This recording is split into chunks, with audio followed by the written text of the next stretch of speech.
High বন্ধুরা, আমি নুলিতা বলছি। বন্ধুরা, আজকের এই গল্পটি সম্পূর্ণ শুনলে তোমাদের ওটা অস্থির থাকবে না, কথা দিচ্ছি। শেষে গিয়ে তোমাদের ওটা অনেক হালকা লাগবে। তো চলুন আসল গল্পে চলে যাই। একদিন আমার কাছে এক 5 বছর বয়সী ছেলে এসে হাজির হলো। সে এমন একটি ইচ্ছা প্রকাশ করল যা শুনে আমি কিছুটা অবাক হয়ে গেলাম। এত অল্প বয়সে এতটা সাহসের সাথে নিজের মনের কথা বলতে পারা সত্যিই অদ্ভুত ছিল। আমি ভাবলাম তার কম বয়স ও সরলতার কথা বিবেচনা করে আমি চুপ করে থাকাই ভালো মনে করলাম। তবে তখনকার পরিস্থিতি এমন ছিল যে আমার হাতে কিছুটা অর্থের প্রয়োজন ছিল। আমি মনে মনে ভাবলাম, এই ছেলেটি তো আমার কোনো বিপদ ঘটাতে পারবে না। বেশিরভাগ সময় এ ধরনের ব্যাপার 2-1 মিনিটের বেশি স্থায়ী হয় না, তাই আমার জন্য এটি একটি সুযোগ হতে পারে যেখানে আমি উভয় দিক থেকেই সুবিধা পেতে পারি। আমার নাম পূজা, আমি 2-6 বছরের একজন স্বাধীন ও আত্মনির্ভর মেয়ে, দেখতে বেশ সুন্দর এবং আকর্ষণীয়। ছোট্ট একটি শহরে থাকি যেখানে সবাই সবাইকে চেনে। আমার বাবা মা অনেক ছোটবেলাতেই মারা গেছেন, তাই একা থাকার অভ্যাস গড়ে তুলেছি। আমার জীবনের সাদা মাটা জীবনধারার প্রাধান্য আর নিজেকে নিয়ে গর্ব করার প্রয়োজন বোধ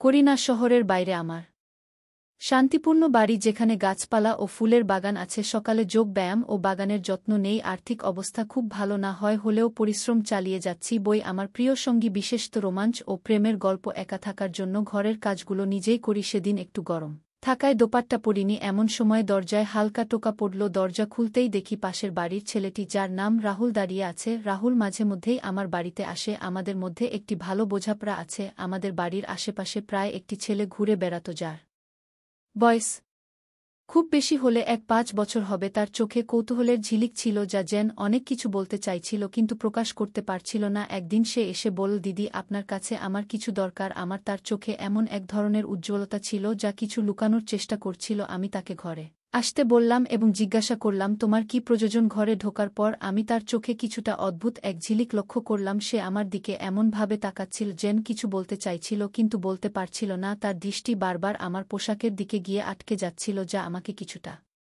অস্বস্তিতে ফেলে দিল। সৌজন্য বিনিময়ের পর সে বলল, আমি একা থাকি এবং আপনার সাথে একান্তে কথা বলতে চাই। আমি আপনাকে কোনো অসুবিধায় ফেলব না, বরং আপনার প্রয়োজন মেটাতে সক্ষম হব। আমি ছেলেটিকে মাথা থেকে পা পর্যন্ত একবার দেখে নিলাম। উচ্চতায় বেশ লম্বা হলেও বয়সে সে বেশ তরুণ। আমি তাকে বিনয়ের সাথে জানিয়ে দিলাম, তুমি এখনও খুব ছোট এবং আমি মনে করি না যে তোমার বয়স এই ধরনের কাজে উপযুক্ত। আমি এর মধ্যে নেই। কিন্তু সে হেসে বলল, আমি ছোটবেলা থেকেই অনেক অভিজ্ঞতা পেয়েছি। মাত্র 10 বছর বয়স থেকেই এই কাজ করছি। আমার কোনো পরিবার নেই, আমি একাই সব কিছু সামলাই। আমাকে বিশ্বাস করুন, আমি আপনাকে নিরাশ করব না, বরং আপনার প্রত্যাশা পূরণ করতে সক্ষম হব। তার কথা শুনে আমি সত্যিই অবাক হয়ে গেলাম। সেই ছোট্ট ছেলেটি একা একা এত কিছু কিভাবে বলতেছে বুঝতে পারছিলাম না। আমি জিজ্ঞেস করলাম, তোমার বাবা মা কোথায়? সে বলল, আমি একা।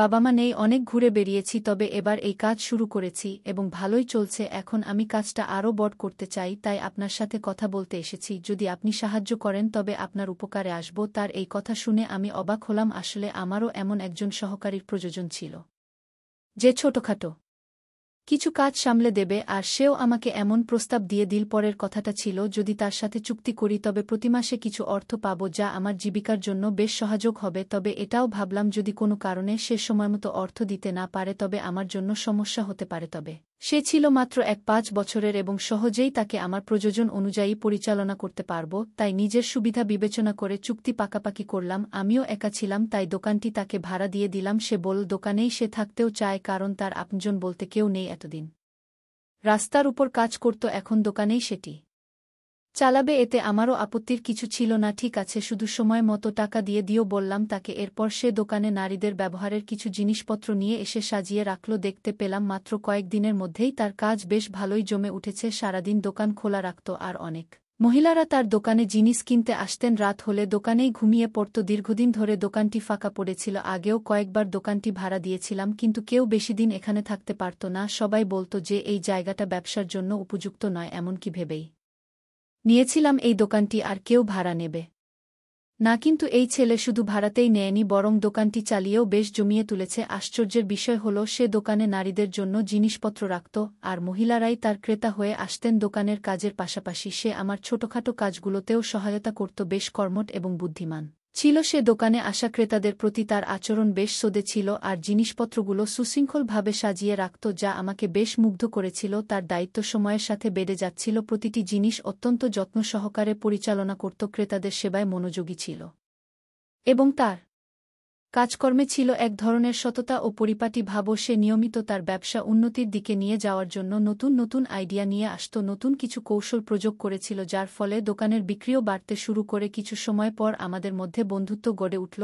আর আমার ছোটখাটো কাজে আমাকে সাহায্য করত। যখন খাবার একটু বেশি তৈরি হতো তখন সেটি দোকানে পাঠিয়ে দিতাম। দোকান আর বাড়ির মাঝে ছোট্ট একটা দরজা ছিল, প্রয়োজন হলে সেই দরজা খুলে রাহুলের সাথে কথাও বলতাম। ধীরে ধীরে আমাদের মধ্যে সম্পর্কের গভীরতা বাড়তে লাগল। আমি নিজেও একাকী ছিলাম, তাই রাহুলের সঙ্গ পেয়ে অনেকটাই ভালো লাগছিল। আসলে আমার কোনো সন্তান ছিল না, আর আমার স্বামী নরেশ হৃদরোগে আক্রান্ত হয়ে শয্যাশায়ী ছিলেন। সংসার চালানো বেশ কঠিন হয়ে পড়েছিল। কেউ কেউ মাঝে মাঝে সাহায্য করলেও দোকান থেকে আসা টাকাটা আমার জন্য বেশ সহায়ক ছিল, তাই রাহুলের সাথে সম্পর্কটা ঘনিষ্ঠ রাখার চেষ্টা করছিলাম। যেন সে দোকান করে বের হয়ে গেল, আমি বিরক্ত হয়ে রাহুলকে জিজ্ঞেস করলাম, এটা সব কি হচ্ছে? তখন রাহুল বলল, আপনার স্বামীর কাছে এই ঘর চালানোর মতো টাকা ছিল না, এজন্য তিনি আমাকে বাধ্য করেন আপনার ব্যাপারে সিদ্ধান্ত নিতে। যখন কেউ ক্রেতা আসত আমি আপনার সন্তানদের নিয়ে যেতাম এবং দুধের ঘুমের ওষুধ মিশিয়ে আপনাকে ঘুম পাড়িয়ে দিতাম। তারপর ক্রেতা আর চলে যেত। এই তিনটি সন্তানও ঠিক একই ধরনের একজন ক্রেতার, কারণ নরেশ ভাই পিতা হওয়ার মতো সক্ষম নয়। রাহুল বলল, আমি আপনার সাথে কিছু খারাপ করিনি, যেটা আপনার স্বামী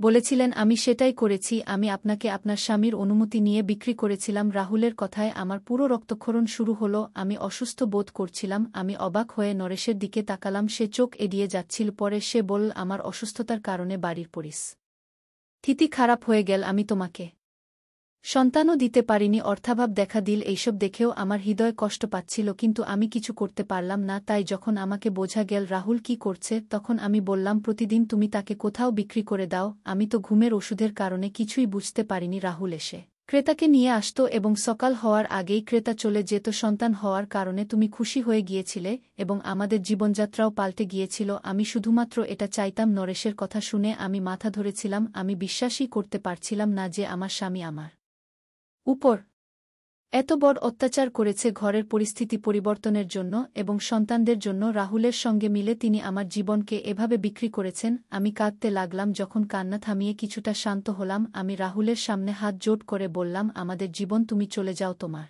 আসার আগে আমরা অভাবে কাটালেও আমার স্বামী কখনো আমার সম্মানের সাথে খেলা করেনি। তার মনে কখনো এমন চিন্তা আসেনি। আমি বুঝতে পারছি তোমার শিক্ষার কারণে এমন হয়েছে। তুমি যে নারীদের নিয়ে একটি বিশেষ ব্যবসা শুরু করেছ, সেটা একটা উপায়। এভাবে তুমি নারীদের দুর্বলতা কাজে লাগাচ্ছ। আমি রাহুলকে অবিলম্বে দোকান খালি করতে বললাম এবং তার হাত থেকে আমার 3টি ছোট সন্তানকে করে নিলাম। তারা আমার সামনে দাঁড়িয়েছিল, কিন্তু তাদের বাবার পরিচয় আমার কাছে অজানা ছিল। আমি নিজেকে খুব বোকা মনে করছিলাম যে এতদিন আমি বুঝতে পারিনি যে এই সন্তানগুলো আমার স্বামীর নয়। কেন আমি তাদের দুজনের হাতে এইভাবে প্রতারিত হলাম, সেটা ভাবতেই আমার মন চুপসে যাচ্ছিল। রাহুলের জন্য আমার এই সমস্যার সূচনা হয়েছিল, তবে নরেশও দায়ী। কিন্তু আমি কি করব? আমি তো নরেশের সাথে বিয়েটা করেছি এবং তার পরিস্থিতি এমন ছিল যে আমি তাকে ছেড়ে যেতে পারিনি। তাই বাধ্য হয়ে আমি তার সাথে জীবন কাটাতে শুরু করলাম। রাহুল দোকান ছেড়ে চলে গেল। আমি সেখানে কিছু টাকা জমা করে নারীদের জিনিসপত্র নিয়ে দোকান চালানো শুরু করলাম। ক্রেতারা আগে থেকেই প্রস্তুত ছিল, তাই আমার দোকান চলতে লাগল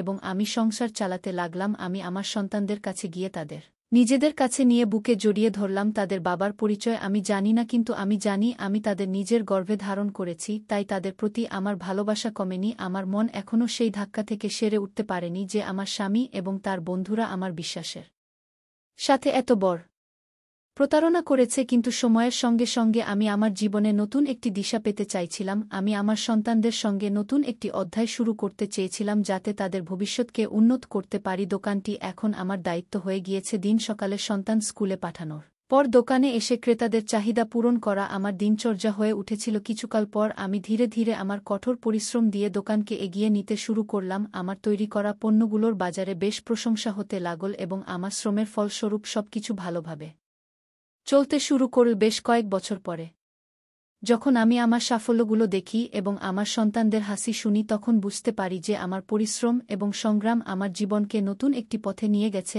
আমি আমার জীবনে অনেক কিছু হারিয়েছি, কিন্তু এর চেয়েও বেশি পেয়েছি। আমার সন্তান এখন আমার জীবনের সবচেয়ে বড় শক্তি। আমি তাদের যথাযথ শিক্ষা এবং ভালো মূল্যবোধ দেওয়ার চেষ্টা করছি। আমার এই জীবন কাহিনী কেবল আমার জন্যই নয়, বরং সকল নারীদের জন্য একটি অনুপ্রেরণা হয়ে উঠেছে, যারা কষ্টের মধ্যে দিন কাটাচ্ছেন। আমি প্রমাণ করতে পেরেছি যে যদি দৃঢ়সংকল্প এবং কঠোর পরিশ্রম থাকে, তবে যে কোনো প্রতিকূলতা অতিক্রম করা সম্ভব।